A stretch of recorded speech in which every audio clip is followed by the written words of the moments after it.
There are many times on these long trails where you just can just focus on one step, just one step, and then the next step, and then the next step, and then eventually you get there. But what really pulls me along on these trails is knowing the history that happened in those areas. Like the first long distance trail I walked in Scotland was the East Highland Way, and I didn't take the time to research the history before that.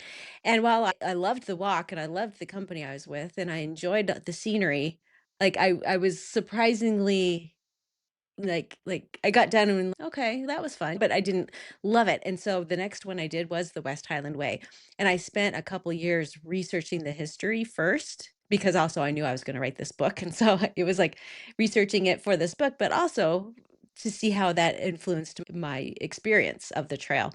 And it was amazing because that pulled me forward. What I love about these kind of hikes is it's a through hike. You never have to go back over the same area again. You just keep moving forward.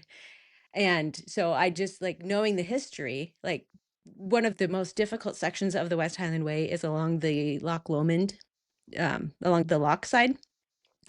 But I knew that is the area where Rob Roy McGregor once lived, and he was, like, this famous outlaw. Liam Neeson portrayed him in a movie, like, he was he's so knowing that history, I was like, "Just imagine, I know his cave is right up here. We'll just walk a little further and we get to see this, and walk a little further and this other thing Oh, happened."